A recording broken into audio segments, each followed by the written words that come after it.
William I's changes to Anglo-Saxon society and economy were entirely negative. How far do you agree? Explain your answer. You may use the following in your answer: slavery and feudalism. You must also use information of your own. 16 marks.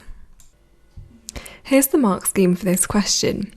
Now, this is all explained in much more detail in the overview video, but we do know that 10 marks are available for AO2, which is your analysis and evaluation of second order concepts.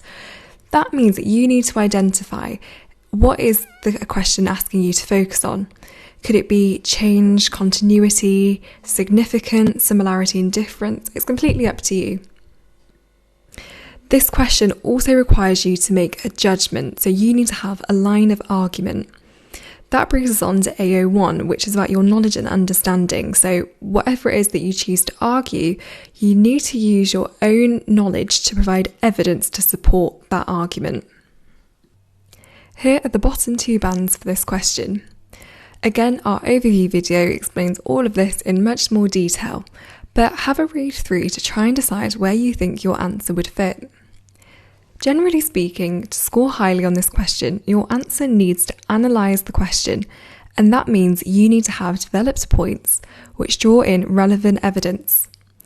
It should follow a logical structure, so it should be quite easy for the examiner to understand what you're arguing, and you should also be bringing in your own knowledge.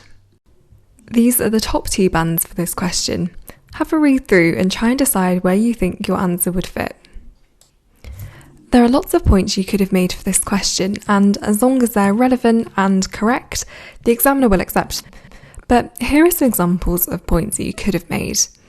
It's a really good idea with these longer questions to use the point evidence explain structure. So, for example, you could make the point that life for women in Anglo-Saxon England was worse. Then you give your evidence. They did have opportunities to own land when under the Romans, but this was then reversed.